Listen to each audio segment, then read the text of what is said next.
Yo siempre digo que no ser capitán de la selección uruguaya y jugar en la selección uruguaya no es lo mismo que cualquier otra. Significa muchísimo por lo que es culturalmente el fútbol en Uruguay, por lo que significa la selección en nuestro país y por lo que siempre representó la figura del capitán en la selección para la sociedad. La historia del fútbol en Uruguay puede contarse a través del brazalete. A principios del siglo XX, Abdón Porte fue uno de los primeros en llevarlo. Abdón Porte podemos decir que es una de las insignias que mejor ejemplifica lo que es el sentimiento de ser jugador del Club Nacional de Fútbol. Quizás no era muy elegante técnicamente, pero un jugador que lo entregaba todo. Era el clásico emblema del fútbol uruguayo, el típico número 5. Había llegado en 1911 a Nacional. Nacional empieza a conquistar todos los títulos y Abdón era el emblema. Era el capitán de ese cuadro. Él tiene una lesión en la rodilla muy importante que lo saca más de un mes de las canchas. Cuando vuelve, no vuelve a ser el mismo de antes. Era otra sociedad, una sociedad de otros valores, de pleno romanticismo. Él toma la decisión de concretar lo que él ya había dicho unos años antes. El día que no esté para jugar, no me interesa seguir viviendo. Lo rodeó la popularidad, la gloria, el cariño de la gente, el afecto, la fama. Y Abdón yo creo que en parte no sé si estaba preparado para recibir todo eso. El 5 de marzo de madrugada de 1918 sale en un tranvía hacia el Parque Central. Se baja a las 2 de la mañana acá en el Parque Central, salta el portón, viene caminando. Entra por uno de los costados.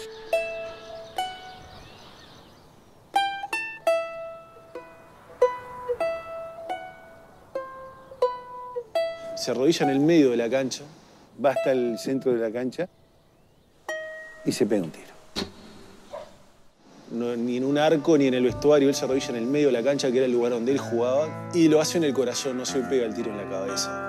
Porque era el corazón lo que él quería que se rompiera, porque se lo había roto la falta de ilusión de poder seguir jugando por Nacional. La historia de Abdón es una historia de gloria, de pasión y de tragedia.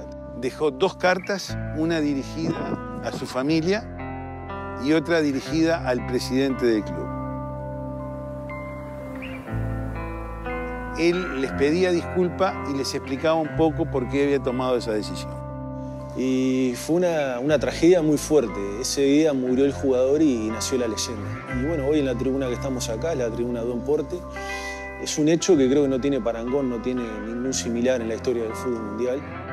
Fue una tragedia inmersa en una época de romanticismo. Abdón Porte ganó una Copa América con Uruguay. Más tarde llegaron las victorias en los Juegos Olímpicos, la de 1924 en París y 1928 en Ámsterdam. El primer mundial fue en 1930. Se construyó un estadio en solo 6 meses, el Centenario, y siendo local, la celeste se alzó con el título. Los boicots y la Segunda Guerra Mundial mantuvieron alejados a Uruguay hasta 1950.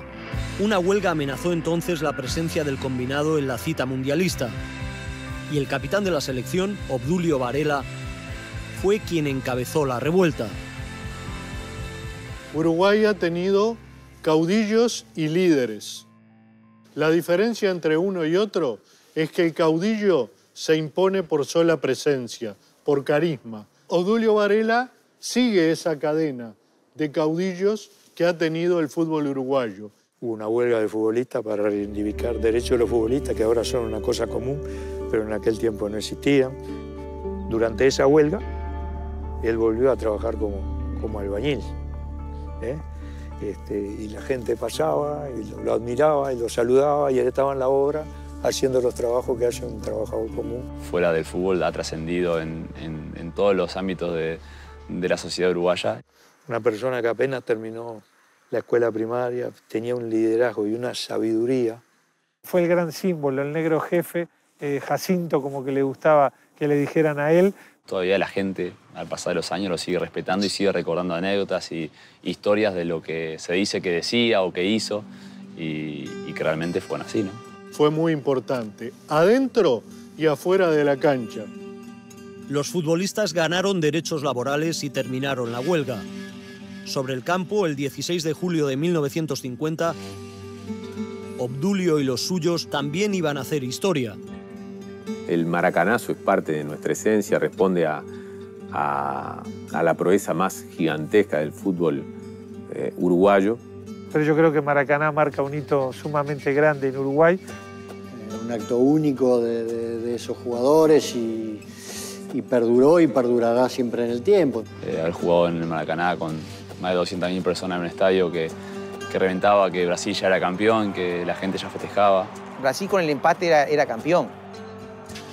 Uno va a Brasil y hay una biblioteca entera sobre la final de Maracaná porque es una especie de trauma aún vigente, increíblemente. En Brasil se celebró el único mundial sin una final. El destino quiso, sin embargo, que el último partido del cuadrangular en Río de Janeiro decidiera al campeón. A Brasil le bastaba el empate para levantar la copa y la competición había sido un paseo para los locales. El seleccionador uruguayo, Juan López Fontana, pidió a los suyos que jugaran de forma defensiva y así evitar la goleada. Cuando se fue, Obdulio tomó la palabra y el discurso cambió. Cuando iban a salir a la cancha les dijo: no miren para arriba porque el partido se juega acá abajo y los de afuera son de palo.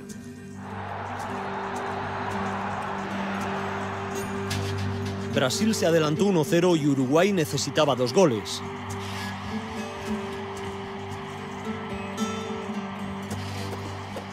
Nosotros no había televisión, lo oímos en una radio, en un aledaño de Montevideo, en una chacra. Teníamos 2 radios para oír dos relatores distintos a ver cómo iba la cosa. Schiaffino apareció para empatar.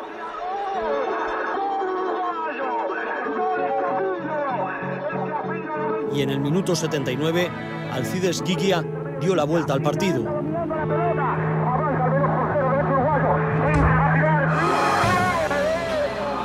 Uruguay, contra todo pronóstico, era de nuevo campeón del mundo.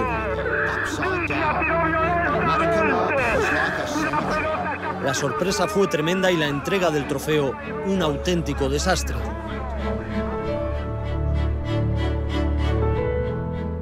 Bueno, estaba establecido la forma en que se iba a entregar la copa y no se pudo cumplir con ese protocolo porque estaba hecho para que Brasil saliera campeón.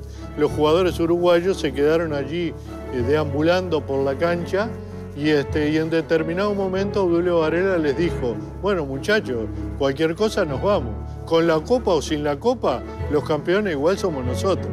Y al rato aparece Jules Rimet con la copa en la mano y entonces prácticamente se la arrebataron y allí se quedó Obdulio con la copa.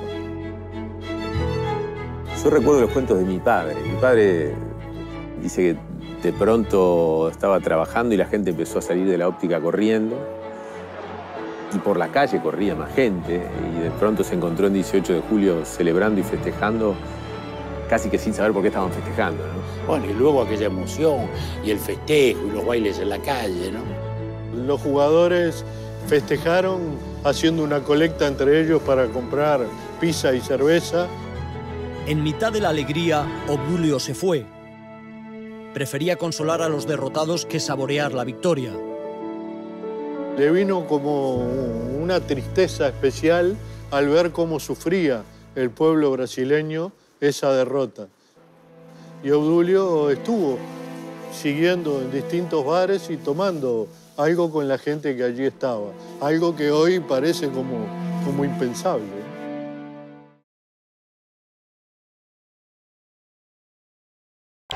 En Cero, de Movistar Plus.